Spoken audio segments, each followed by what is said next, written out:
Saudações a todos e a todas. Essa é a nossa fundamentação teórica do trabalho de Lei de Conservação e Simetria. Aqui nós vamos abordar um pouco sobre a física moderna no ensino médio e sua importância para o ensino e aprendizagem desses alunos. A nossa equipe ela é formada por Alessandra de Lucena Pereira, Eligiane Rodrigues Santiago, Júlio César de Moraes Santos e Marco Andrade Evangelista da Costa.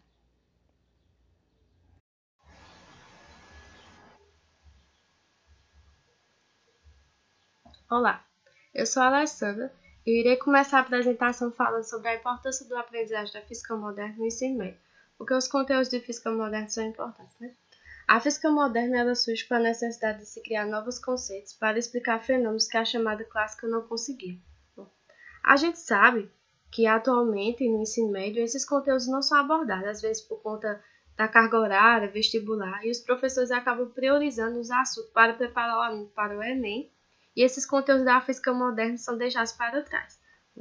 Um dos fatores que podem contribuir para esse quadro é a defasagem em termos de conteúdo do atual currículo de física, que deveria passar por uma atualização para que esses conteúdos pudessem ser aplicados em sala de aula. Seria de muita importância que conteúdos como teoria do Big Bang, átomo de Bohr, leis de conservação de energia e dentre outros assuntos da física moderna fossem aplicados em sala de aulas, pois isso aí ia chamar a atenção dos alunos, eles iam se motivar mais para poder aprender mais com a disciplina e assim sucessivamente. Bom, para ter razão, eu coloquei uma citação aqui que ele diz o seguinte, que a tendência de atualizar-se o currículo de física justifica-se pela influência crescente dos conteúdos contemporâneos para o entendimento do mundo criado pelo homem atual, bem como a necessidade de formar um cidadão consciente e participativo que atua nesse mesmo mundo. Bom, essa citação é de Fernanda Osterman, Marcos Antônio Moreira e foi retirada de uma revisão bibliográfica sobre a área de pesquisa, física moderna e contemporânea no ensino médio.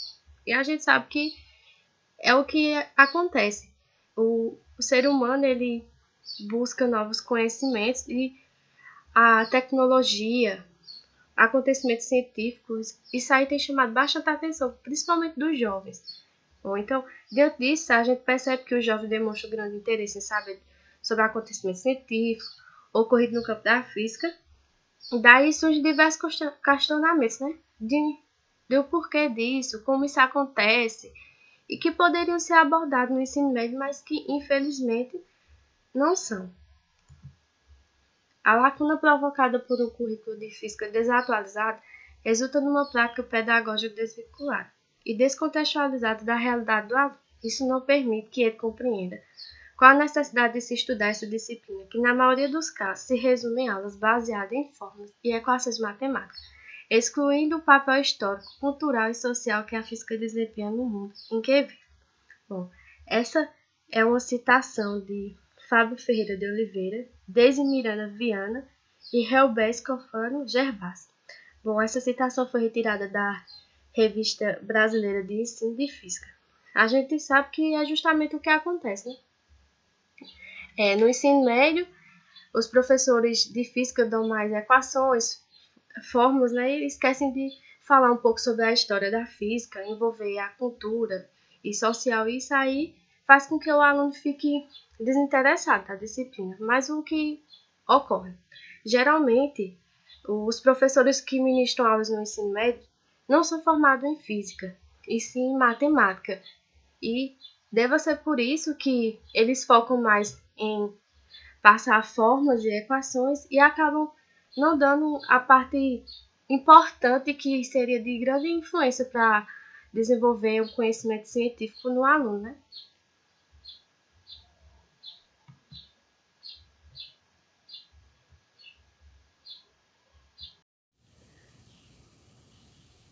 Olá, eu sou a Ediane Rodrigues.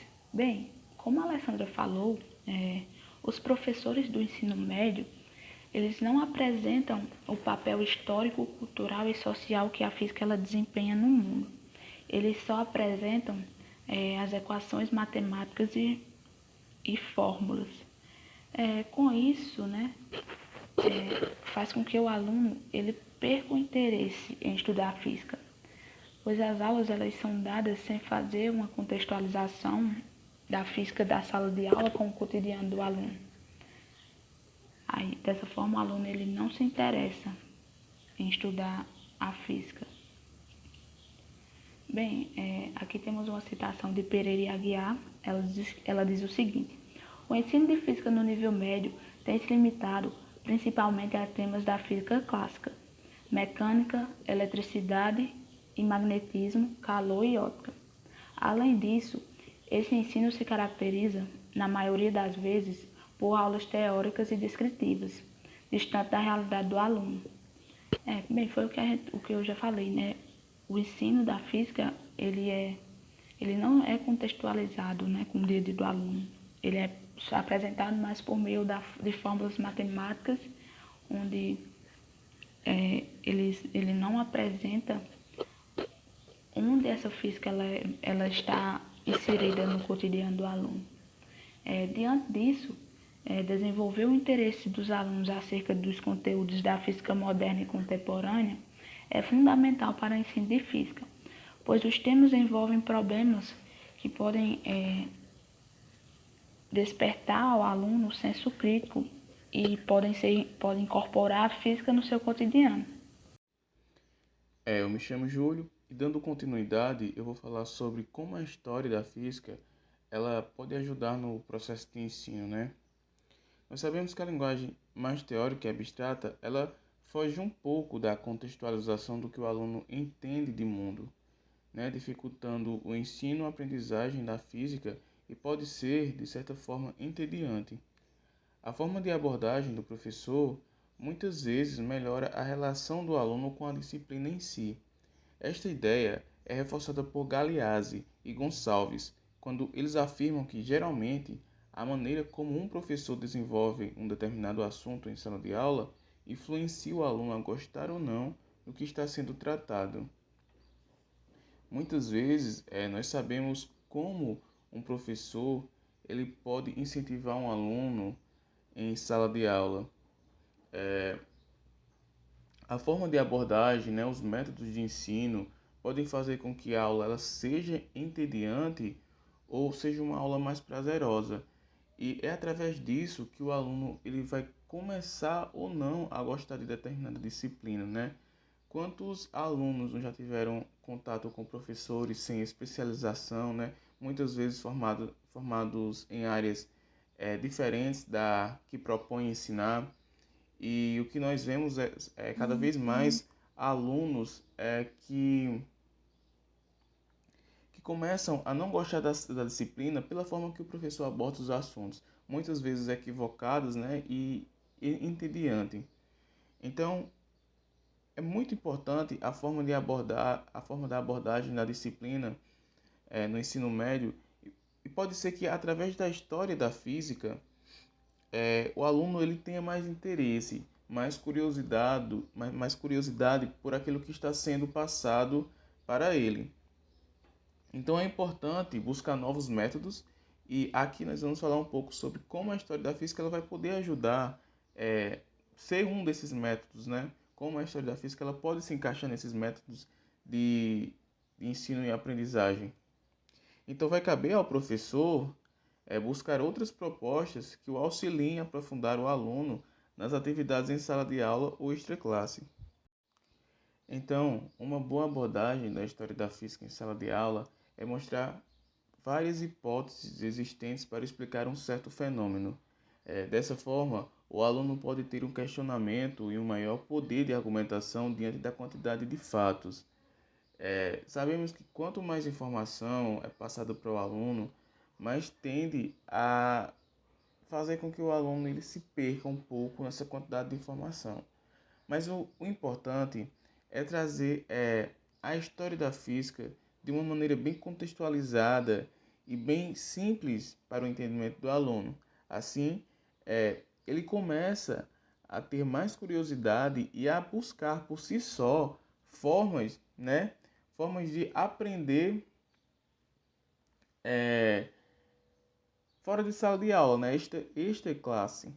Então, a forma como essa história ela é trazida é que vai fazer a diferença, né? Uma forma mais simples e uma forma com que o aluno ele venha a ter curiosidade, né? Passar a ter curiosidade sobre como o processo científico, né? O processo metodológico, ele foi feito e continua sendo feito, né? Então, é através disso que ele vai conhecer diversos autores, diversos cientistas, diversos físicos que podem inspirar a vida dele, né? Que pode fazer com que ele se inspire em seguir em determinadas profissões ou em determinadas linhas de pensamentos por causa da história, né? Por causa da inspiração que esse aluno pode ter.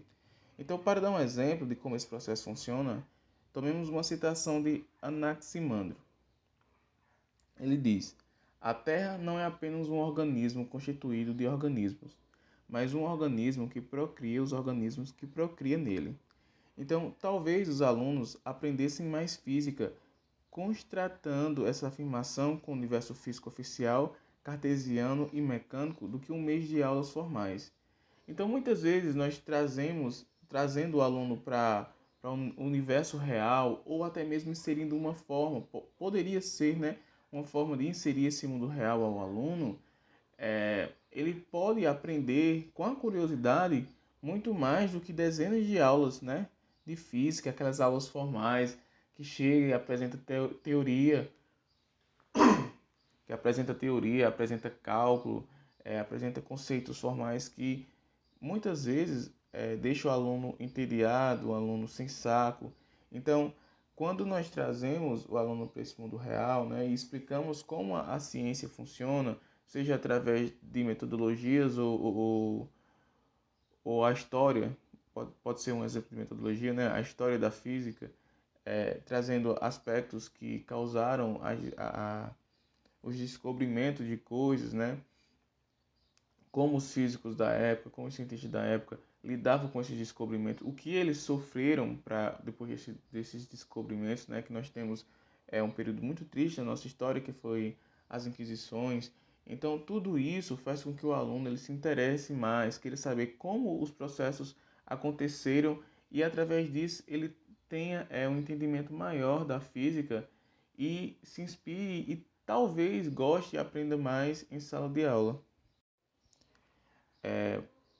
Eu trago aqui uma pontuação, né, que os cientistas antigamente faziam, mas que hoje já está mudando através de diversos estudos, diversas pesquisas na área, mas é importante pontuar, né, que, no entanto, existem críticas a inserir a história da física como auxílio ao ensino.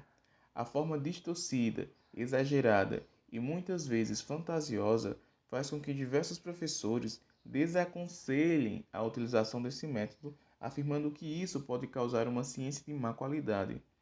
Né? Em 1970, na conferência do MIT, essas justificativas a favor da história foram expostas a duplo ataque. De um lado, diziam-se que a única história possível nos cursos de ciências era uma pseudo-história. De outro, afirmava que a exposição à história da ciência enfraquecia as convicções científicas necessárias à conclusão bem-sucedida da aprendizagem na ciência. Então, naquela época, se tinha um medo de que a história, né, trouxesse uma ciência de má qualidade, né, trazendo fatos que eram muitas vezes fantasiosos, que não ocorreram da forma como é passado nos livros, né? Por exemplo, a maçã cai na cabeça de Newton. Esse tipo de história, alguns cientistas acreditavam que poderia trazer uma ciência de má qualidade, pois são histórias fictícias que muitas vezes faz com que o aluno acredite que realmente aconteceu daquela forma. Então, a argumentação desses cientistas era que isso poderia trazer uma ciência, né, uma educação de má qualidade no futuro. Bom dia, ou boa tarde, ou boa noite, dependendo da hora que a senhora está assistindo. Bom, eu vou introduzir um pouco aqui em relação à fundamentação teórica, né? Eu fiquei com um ponto que ele explicita que pergunta como a utilização de experimentos no ensino da física moderna pode ajudar os alunos a compreender melhor os temas, certo? Eu vou ler o que está escrito porque foi cogitado por mim mesmo, porque eu não tinha ideia que ia ser gravado. Eu estava na percepção que a gente ia só mandar o slide para a senhora e a gente apresentar na sala de aula, mas a senhora quer gravar também, né? Então eu vou contrapor o que eu escrevi, né? Quer dizer, reler.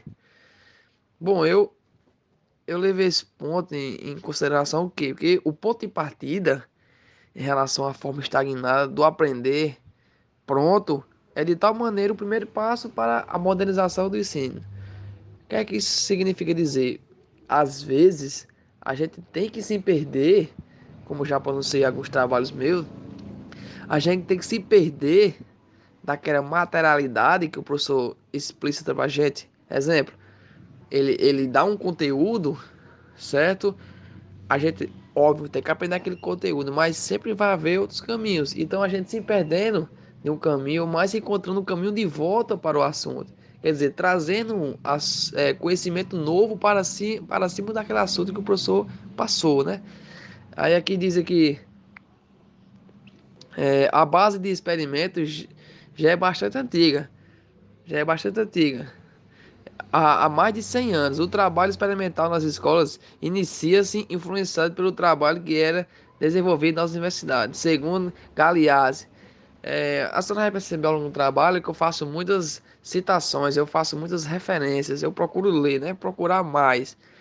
Essa percepção de como a utilização de experimentos pode ajudar a física moderna já é bastante antiga, já, como Galeazzi disse, né?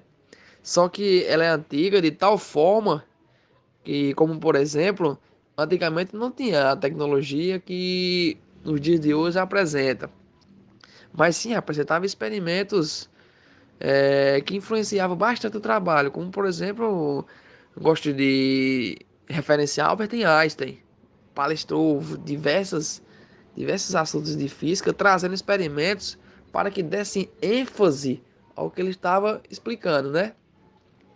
Que através do experimento, que é a prática da teoria, vai trazer mais benefícios ao conhecimento.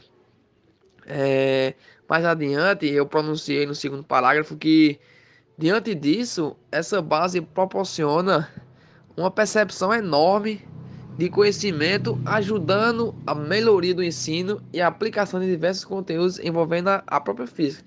Foi o que eu acabei de dizer, né? Você trazer algo revolucionário, que é exatamente a prática de experimentos. Ela é bastante importante, pois apresenta concepções que, na teoria, talvez um pensamento, digamos, um pensamento simples não consiga captar o que está se retratando em um ambiente de ensino médio, universitário. Talvez a mente não consiga captar o que o professor está passando, mas sim com a prática instrumental, ela vai ajudar bastante nessa aprendizagem, né? Mais adiante aqui, eu pronunciei que, tendo ênfase à temática citada, o conjunto de práticas experimentais tem como principal objetivo disponibilizar o conceito amplo, apresentando dados eficazes de um determinado assunto. Volto a repetir que o conhecimento experimental ele abrange mais, digamos assim, ele abrange o mesmo, que o mesmo quer dizer é o conhecimento, para não ficar repetindo as palavras. Ele abrange o mesmo mais do que a prática teórica. Quando eu digo prática teórica, é apenas o assunto cogitado pelo professor, apenas explicado e não praticado, né? A própria busca, continuando, né? A própria busca por um saber novo modifica um pensamento primordial, tendo como cogitação a pronúncia, que todo o nosso conhecimento é impregnado de teoria, inclusive das novas observações. Quem pronunciou esse foi a equipe de Popper, Silveira e Osterman, em 2002, né? Outra referência bastante importante que eu trago, né, nessa apresentação, essa fundamentação teórica, né? Ele diz que que o pensamento primordial tem como cogitação a pronúncia que, vou repetir novamente, todo nosso conhecimento é impregnado em teoria, inclusive nossas observações. Quer dizer, apenas utilizando a prática ainda, nosso conhecimento vai estar voltado à teoria, certo? Não quer dizer que a prática 100% vai captar o total conhecimento, mas sim vai dar um novo caminho para a gente entender melhor o que está acontecendo em sala de aula. Mais adiante aqui, né? Eu coloquei que, tendo em vista alguns pontos citados em relação ao assunto, digamos que o estudo experimental em si não traga na linha de frente o aprendizado de forma rápida. Aí eu coloquei, o que significa? Significa dizer que não garante de primeira instância o aprendizado ao estudante, mas vai despertar no mesmo a curiosidade onde vai fazê-lo buscar seu conceito em cima daquilo que está sendo realizado. Quer dizer, foi o que eu tinha pronunciado. A prática em si, ela não vai, como posso dizer, ela não vai ensinar da tal forma eficaz os 100%, certo? Ela vai dar a curiosidade do aluno buscar aquilo, buscar o além da prática experimental. Claro, a prática experimental vai dar uma base a ele, vai dar um conhecimento além do conhecimento teórico, mas sim o que vai fazer ele buscar um resultado eficaz, um êxito, é sua curiosidade. Aqui, mais adiante, né, eu botei de acordo com o Fernandes. Fernandes é um ator que ele escreveu um artigo em 2017. Ele é um colega meu. Estudou na UEPB. Eu gosto muito de referenciar ele nas minhas questões. Eu tenho alguns artigos, mas não publicados, né? Aqui eu citei ele, que ele diz que as reflexões profundas são contínuas. É um, é um, é um, é um paradoxo muito interessante. Porque assim, eu coloquei isso. Reflexões profundas são contínuas. Sendo assim, a proposta de reflexão é feita pelo autor dessa fundamentação, mostrando nesse princípio que a curiosidade desperta uma reflexão em cima do que está sendo proposto, certo? Finalizando o que foi dito, o poder da experiência da física é de grande importância para dar continuidade daquilo que um dia foi descrito ou comprovado por diversos físicos contemporâneos da história no ensino da física. Quer dizer,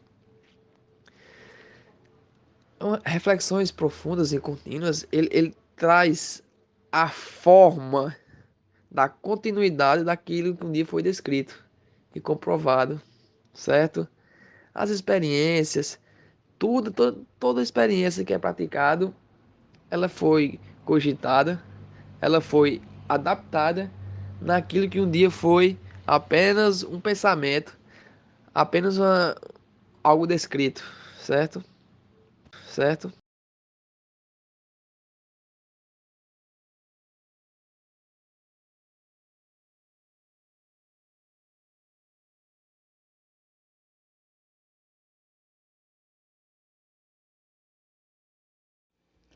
Agora entrando um pouco, né, da aula em si, nós vamos falar sobre simetria e lei de conservação, né? O que seria a simetria, o que seria a lei de conservação e como eles estão interligados. Dando ênfase à aula, entraremos agora no ponto de conservação, de conceito de lei da conservação, né? E seus pontos relevantes. E mais uma vez a imagem. Como todos sabemos, as leis da conservação ela é vista um pouco no ensino médio de forma superficial, na área da física, certo? E quando adentramos no ensino universitário, o ensino superior, as leis da conservação ela é bastante comum às áreas da física, certo? Podemos apresentar as leis da conservação como essencialmente como leis de balanceamento, leis que controlam o equivalente, digamos assim. O que significa o equivalente? Leis que procuram deixar algo fixo ao outro, digamos, num diálogo informal, sem que um ou outro fique variando, e sim na constância, né? Como, por exemplo, a gente pode citar a primeira lei da termodinâmica, é a conservação de energia, que, como podemos dizer, é onde a variação de energia interna de um sistema é igual ao calor total adicionado ao sistema, é, mais o trabalho realizado sobre o sistema. Essa é a percepção e a contraposição da primeira lei da termodinâmica, que é a conservação de energia, né? Como é que eu posso dizer aqui mais? Expressando ainda, expressando ainda o fator de alguma quantidade mensurável ser balanceada, ou seja, conservada, né?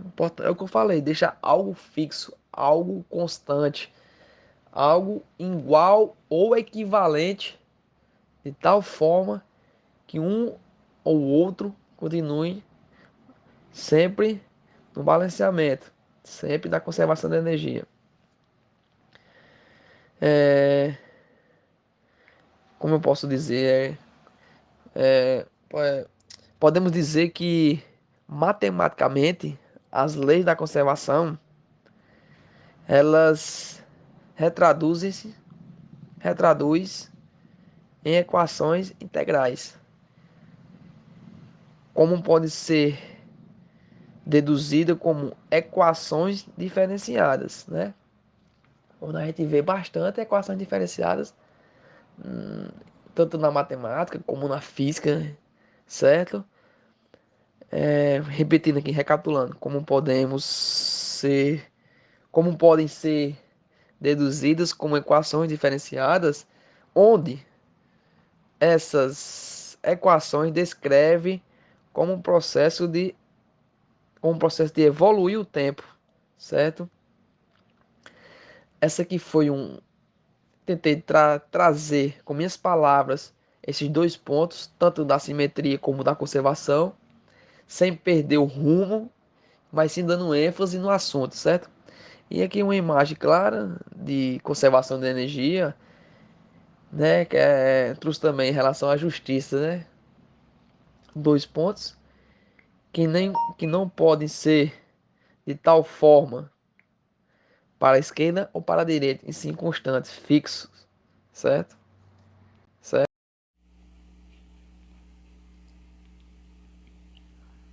Olá pessoal, me chamo Edjane Rodrigues.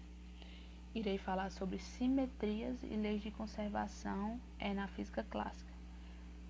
Bem, primeiramente vamos entender o que é uma lei de conservação, do que se trata uma lei de conservação. Bem, leis de conservação são leis matemáticas que mostram que um sistema, ao passar por uma transformação, ele apresenta as mesmas propriedades antes, durante e depois do processo. Ou seja, são leis que estabelecem que uma certa propriedade física de um sistema isolado, ela permanece constante no tempo, isto é, ela não apresenta variação. Simetria. Normalmente, quando falamos em simetria, relacionamos a simetria a objetos divididos em duas partes iguais, como por exemplo, uma quadra de vôlei. Uma quadra de vôlei ela é dividida por uma linha central, que é a rede, onde a rede ela divide a quadra de vôlei em duas partes iguais. Já na física, as simetrias elas se caracterizam quando existe uma grandeza que é invariante, quando submetida a uma transformação. Ou seja, Se em um sistema ocorre uma transformação e após essa transformação não se percebe nenhuma diferença, existe simetria. Conservação de energia. Lei da conservação de energia mecânica. A conservação de energia mecânica, ela afirma que toda energia relacionada ao movimento de um corpo, ela é mantida constante quando não atuam sobre esse corpo quaisquer forças dissipativas, tais como as forças de atrito e arraste. Ou seja, um corpo, ele estando em um sistema isolado, a energia total, ou seja, a energia mecânica relacionada a esse movimento, ela é constante. Isto é, ela não apresenta variação. A energia mecânica, ela é dada pela soma da energia cinética e a energia potencial. A energia cinética é a energia contida em qualquer corpo que apresenta uma quantidade de movimento não nula. Ou seja, desde que um corpo ele tenha massa e velocidade, ele terá uma determinada quantidade de energia cinética. A energia potencial, ela pode ser a energia potencial gravitacional ou a energia potencial elástica.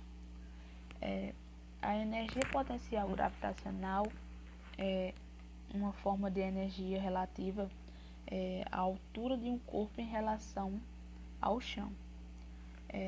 Essa energia, ela depende da massa do corpo, da aceleração e da altura. A energia potencial elástica é uma forma de energia relacionada à compressão ou à elongação de um corpo que tende a voltar ao seu formato original, como por exemplo as molas e os elásticos. Essa energia, ela depende da constante elástica do corpo e do tamanho da deformação sofrida por ele. Quando falamos que a energia mecânica ela é conservada, isso significa dizer que a soma da energia cinética com a energia potencial, ela vai ser igual em todos os instantes e em qualquer posição. Ou seja, se somarmos a energia cinética e potencial no início do movimento e se somarmos a energia cinética e potencial no final do movimento, veremos que essas duas energias elas vão ser iguais.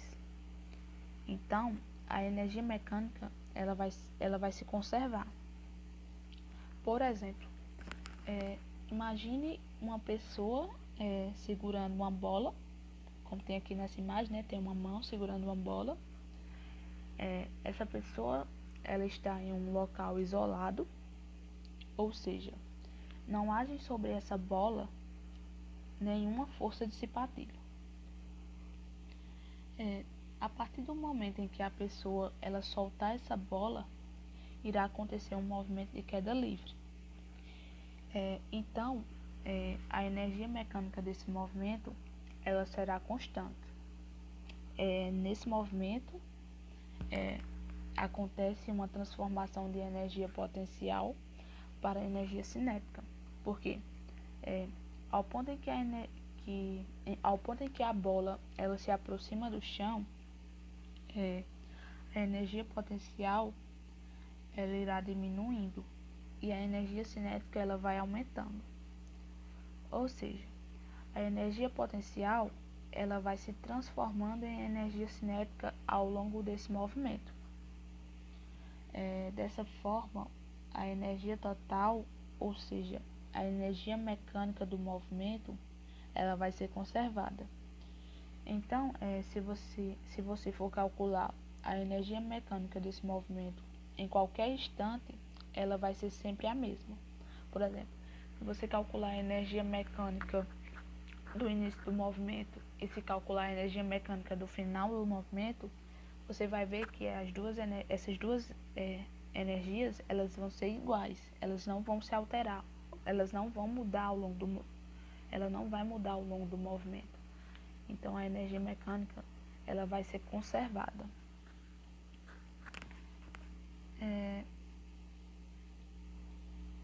Com isso, né, a energia mecânica ela não depende explicitamente do tempo. Então, um deslocamento temporal faz com que a energia mecânica ela não se altere. Por exemplo, se a gente fizer esse mesmo experimento, né, de pegar uma bola e soltar essa bola, fazendo com que ocorra um movimento de queda livre hoje, e se fizer esse experimento amanhã ou daqui a um ano, os resultados desse experimento eles vão ser sempre o mesmo, se o sistema, né, ele for igual. Se as características do sistema ela não se alterar, ou seja, se não mudarem as características do sistema, esse experimento, se ele for feito hoje, amanhã, daqui a um ano, os resultados eles vão ser iguais. Com o não se altere, queremos dizer exatamente simetria. Ou seja, a simetria por deslocamento temporal, ela implica na conservação de energia. Como acabamos de ver agora, né, com a Diane, sobre as leis de conservação, né, e a simetria na física clássica, vamos entrar agora na física moderna. Eu já aproveitei e fiz uma pequena linha do tempo. É claro que essa linha do tempo ela é muito simplista, né, não condiz com as coisas e as formas que aconteceu naquele momento, é apenas uma forma de resumir, né, e dar um aspecto do que estava acontecendo naquela época. A física moderna ela vai surgir com a necessidade de explicar conceitos que até então a física clássica não era capaz de explicar. Muitas das experiências que causaram ruptura com a física clássica, no caso, elas partiram dos estudos de Faraday, que realizou por volta de 1830, referente às descargas elétricas em gases rarefeitos, né?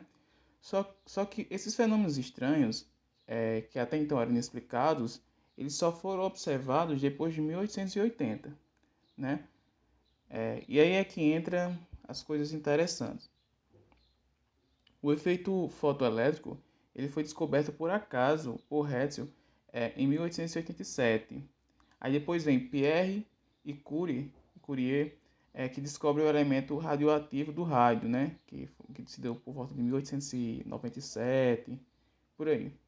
Já em 1900, Max Planck ele propõe um modelo, né, de absorção e emissão discreta de radiação, introduzindo a constante de Planck, né?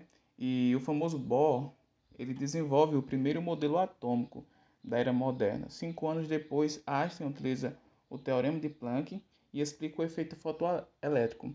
Então, é através desses acontecimentos que, que ocorreram já a partir de 1830, né, já entrando em 1870 com mais aprofundamento. Em 1830 foram feitos alguns estudos, né? Faraday fez alguns estudos, mas só a partir de 1870 é que a coisa começa a se concretizar. E depois vem os teóricos, né? Os físicos, os químicos, e começam a fazer descobertas incríveis, né? E propor coisas. E a física clássica ela começa a dar espaço à física moderna, que vem para explicar coisas que até então não teria como ser explicadas através da física clássica, né? Se formos para o atômico, né, para o quântico, ou para velocidades exorbitantes, como a velocidade da luz, muitas coisas não eram explicadas com a física clássica. Então a física moderna entra aí. Já por volta de 1905, Einstein ele propôs a teoria da relatividade com base em dois postulados. O primeiro fala que a velocidade da luz é sempre a mesma para todos os referenciais inerciais, não existindo nenhum referencial privilegiado. O segundo postulado vai dizer que a velocidade da luz no vácuo tem o mesmo valor em todas as direções e em todos os referenciais iniciais, independente do movimento. Né? Aquela ideia de que C é igual a 300, aproximadamente, né?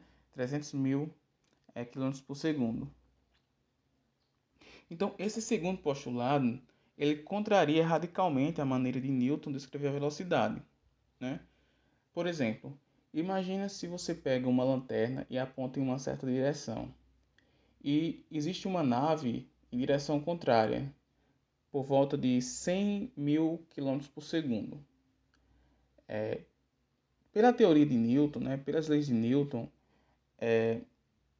se utilizando a mecânica clássica, a velocidade emitida pela lanterna em relação à nave seria de 400 mil quilômetros por segundo, por causa da velocidade da luz. E pela teoria de Einstein, nenhuma composição de velocidade pode superar a velocidade da luz. Mas isso, para Einstein, é um absurdo. No entanto, isso não significa, né, que a física moderna, que os postulados de Einstein, que sua teoria, venham derrubar por completo o modelo newtoniano. De forma alguma. Nós ainda utilizamos as leis de Newton, ela ainda é válida para muitos casos, na maioria deles são válidos. A relatividade, a teoria de Einstein, ela só vai ser utilizada para objetos muito rápido, muito massivo ou muito pequeno. Então, a física moderna ela vem para explicar coisas que a física clássica não conseguia explicar, mas de forma alguma a física moderna ela destrói, né, de certa forma, a física clássica. Isso não acontece. Cada uma vai caminhar nos seus conformes.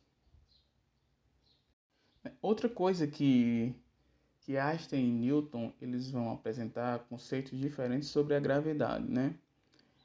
Para Newton, a gravidade era uma força causada pela massa dos objetos.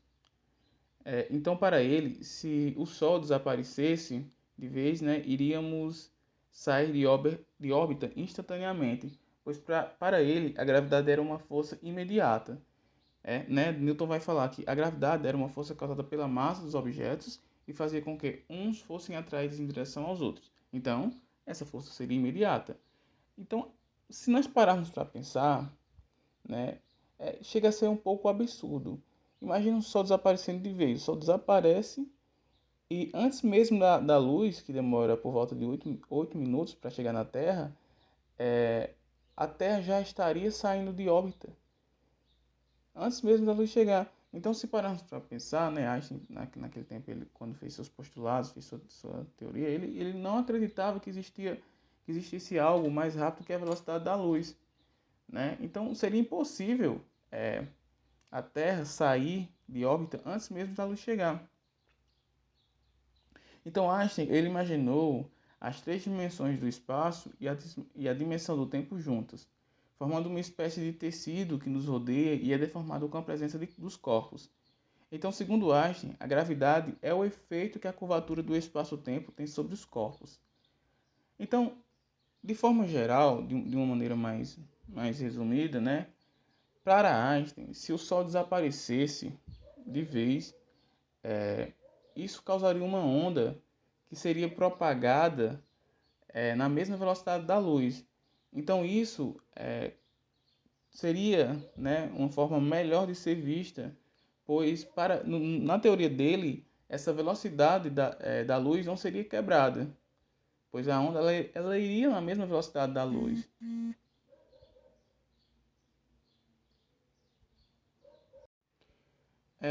Pós-relatividade geral de Einstein, né? Então, a teoria da relatividade geral de Einstein, ela cria mais perguntas do que responde, né? Um exemplo disso é o desvio cosmológico para o vermelho, né? Então, à medida que o universo ele expande, a luz que viaja através desse espaço em expansão, ela é esticada. Seu comprimento de onda aumenta, a energia de cada fóton cai. E para onde vai essa energia? Né? Naquele tempo ainda não se sabia sobre a expansão do universo, mas o fracasso da conservação de energia já estava claro. Né? Então, dois físicos na época, eles procuram uma mulher que era uma matemática notável na época, para tentar fazer essa ligação, né? Saber por que essa lei de conservação ela estaria fadada ao fracasso. Então, M. Noether, ela constata que a lei de conservação de energia é quebrada na relatividade geral. Então, ela percebe que todas as leis de conservação surgem de um relacionamento mais fundamental, que nós chamamos de Teorema de Noether. O Teorema de Noether vai dizer que para cada simetria existe uma lei de conservação correspondente.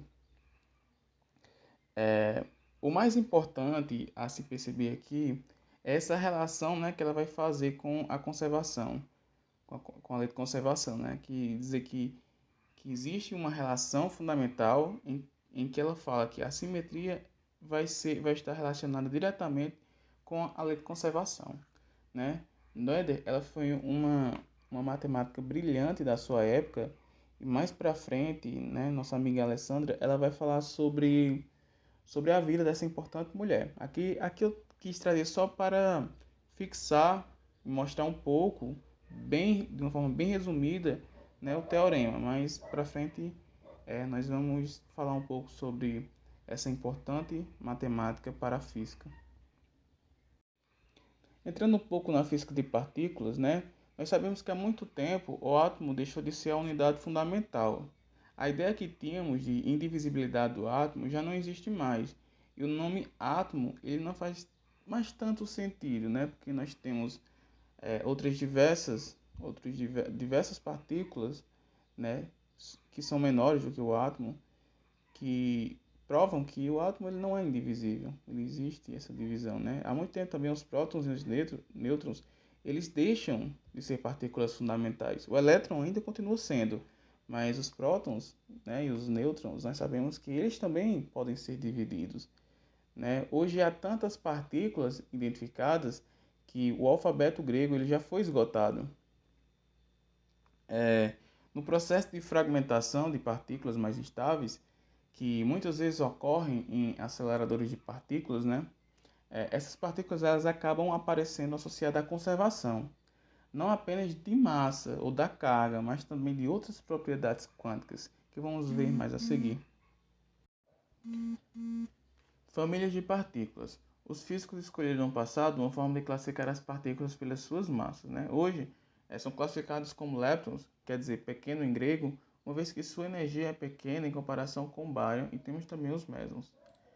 Os leptons são partículas fundamentais que interagem apenas através da força fraca e eletromagnética. Os mesons são partículas que interagem através da força forte e têm spin inteiro. Os baryons são partículas que interagem através da força forte e têm spins semi-inteiros. Leis de conservação. A lei de conservação do número léptico diz que para todos os leptons é atribuído o número leptônico mais 1 e para os antileptons se atribui o número leptônico menos 1. Todas as outras partículas têm número leptônico 0. A lei de conservação do número leptônico diz que em um processo o número leptônico Le para os leptons do tipo elétron, o número leptônico Lmi para os leptons do tipo mu e número leptônico L tal para os leptons do tipo tal. Cada um permanece constante. A lei de conservação do número bariônico diz que em qualquer processo o número total do número bariônico B ele vai permanecer constante. Nenhuma violação dessa lei foi observada. E também a lei de conservação da estranheza, né? Que em processos governados por interações fortes ou por interações eletromagnéticas, a estranheza total deve permanecer constante. Em processos governados pela interação fraca, a estranheza total ou permanece constante ou muda de unidade. Olá, sejam todos bem-vindos à nossa oficina. Meu nome é Alessandra e irei falar um pouco sobre a história de Amy Noether. Quais foram suas dificuldades enfrentadas durante sua formação acadêmica, por ela ser mulher, e também quais foram seus trabalhos que contribuíram tanto para o ensino da física quanto para a matemática. Quem foi Amy Noether? Amélie Amy Noether, seu nome completo, nascida em 23 de março de 1872, Erlangen, Alemanha, morreu em 14 de abril de 1935. Matemática alemã, cujas inovações no ensino superior álgebra ganhou seu reconhecimento como a algebrista abstrata mais criativa dos tempos modernos. Noether foi certificada para ensinar inglês e francês em escola para meninas em 1900, mas em vez disso, ela escolheu estudar matemática na Universidade de Erlangen, que era a universidade onde seu pai lecionava. Naquela época, as mulheres só podiam assistir às aulas com a permissão do instrutor. Ela passou o inverno de 1903 a 1904, auditando aulas na Universidade de Göttingen, ministrada por matemáticos David Hilbert, Felix Reis e Hermann Minkowski, e o astrônomo Karl. Ela voltou para a Irlanda em 1904, quando as mulheres puderam estudar integrais lá.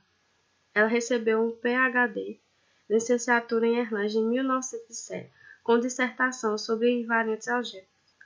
Ela permaneceu em Irlanda, onde trabalhou sem remuneração em suas próprias pesquisas e ajudando seu pai, o matemático Max Neutscher. Usar nome de homem para poder lecionar. Como ela era mulher, a instituição não permitia que ela pudesse escrever oficialmente para poder fazer o curso. Então, só com a influência de seu pai, ela teve autorização para poder assistir essas aulas. Então, ela conseguiu iniciar seu doutorado na área que ela desejava, que era matemática, e se tornar aluna de fato, anos mais tarde.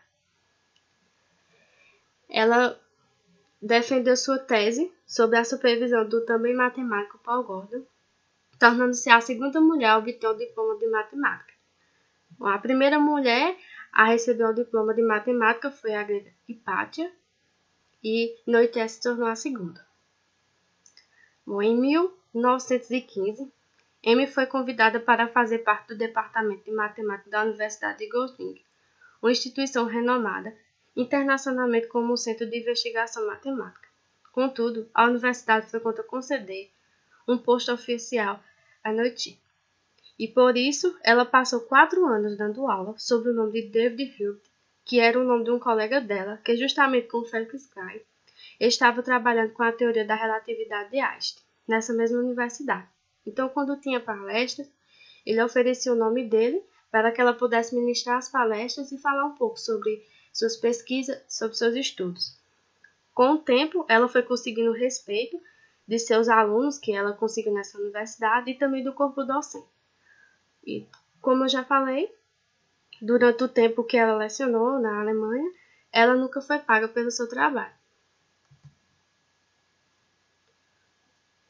Como ela era mulher judia, gênero militante pelos direitos femininos.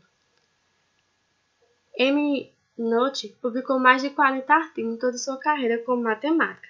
Muitos deles revolucionaram não somente a área de atuação, a matemática, mas também como a física teórica. Ela, como professora, ela era atenciosa, didática, inspirava muito seus alunos a fazer suas próprias contribuições para o campo da matemática nos anos subsequentes.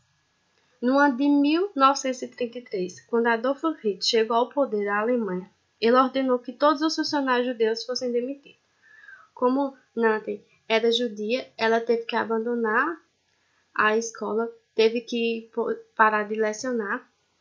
Ela não só perdeu o emprego, mas também se sentiu ameaçada pelo regime nazista que ali se consolidava.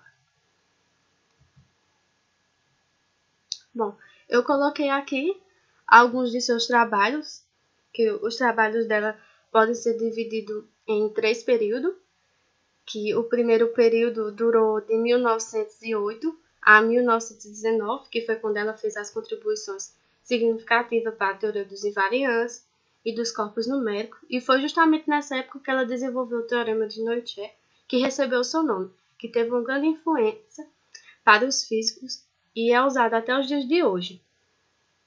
Bom, o segundo período ele aconteceu entre 1920 e 1926, quando ela começou a fazer seus trabalhos que mudaram a face da álgebra abstrata, e ela ainda transformou a teoria dos ideais em anéis comutativos em uma poderosa ferramenta matemática que serve para diversas aplicações. E ela falou sobre tudo isso em seu artigo. No terceiro período, que ocupou os anos entre 1927 e 1935, foi justamente nessa época que ela conseguiu publicar seus principais trabalhos sobre álgebras não comutativa e número hipercomplexo, realizando a união entre as teorias das representações dos corpos com a teoria dos módulos ideais. E além dela ter publicado trabalhos autorais, Amy também permitiu que outros matemáticos também pudessem publicar seus trabalhos, seus ideais e as linhas de investigação, o que acabou afetando campos bastante distantes de seu trabalho principal, como, por exemplo, a topologia algébrica. Bom, esses daí foram alguns dos seus trabalhos que Amy conseguiu fazer. Bom, o Teorema de Neuchel. O que ele diz a respeito de simetria e leis da conservação? Esse é o teorema mais conhecido dela, que teve uma grande influência para os físicos modernos. Ele é muito importante para a física e também para a matemática. Bom, o que esse teorema afirma? Ele afirma que a cada simetria contínua corresponde uma corrente que satisfaz uma equação de continuidade, ou equivalentemente uma quantidade que é conservada. Além disso, o teorema fornece uma expressão explícita para a corrente. O que Neuchel descobriu nesse teorema? Ela descobriu a relação entre a simetria e conservação, revelando que se um objeto ou um sistema na natureza tem simetria, ou seja, capacidade de permanecer igual, mesmo depois de submetido a mudanças, há correspondência na lei de conservação, como a conservação de energia. Bom, um exemplo pode ser que se a gente riscar uma mesa, fizer um risco numa mesa, a gente consegue medir a distância definida pelo par, né, de riscos, e isso aí vai se manter hoje, amanhã ou depois, ou seja, esse risco vai se manter constante, por mais que ocorram transformações que façam com que ele mude, mas ele vai se manter igual. Bom, M foi tão importante quanto Einstein quanto outros físicos modernos, mas infelizmente seu sucesso não durou muito. No ano de 1935, ela desenvolveu complicações decorrentes de uma operação para remover um tumor uterino, morrendo pouco depois, no dia 14 de abril, com 53 anos de idade. Inclusive, na ocasião de seu falecimento, Einstein, o físico teórico e um dos cientistas mais importantes da história recente que havia usado o trabalho de Neuchel sobre a teoria dos invariantes para formular parte de seu trabalho com a relatividade, chegou a chamá-lo de o gênio matemático criativo mais significativo já produzido desde que a educação superior para mulheres foi iniciada. Ou seja, ela era muito importante e tinha muito reconhecimento de físicos e matemáticos de sua época, deixando um grande legado para a humanidade e também para nós mulheres, pois ela foi a segunda mulher a conseguir se formar na área de exatas em uma época onde as mulheres não podiam nem sequer se formar. Imagine estudar. Sofreu por ser mulher, judia na época que Adolf Hitler chegou ao poder no ano de 1933. Foi obrigada a deixar seu emprego, mas mesmo assim não desistiu de seus sonhos. Se destacou tanto na física quanto na matemática, como já havia falado. Foi considerada a mulher mais importante da história da matemática, segundo Einstein. Usou o nome de homem para poder ensinar e também para falar sobre seus trabalhos, sobre suas pesquisas, mas mesmo assim, ela demonstrou muita força de vontade. Conseguiu provar que, assim como os homens, também somos capazes de estudar em qualquer área de estudo e de pesquisa, seja na área de exatas ou de humanas. Descobriu um teorema que ajudou a grandes físicos como Einstein antigamente e que ajuda até hoje. Bom, espero que vocês tenham gostado de ouvir um pouco sobre a história dessa mulher, que é tão importante e que cada dia mais a importância dela cresça. Bom, muito obrigada.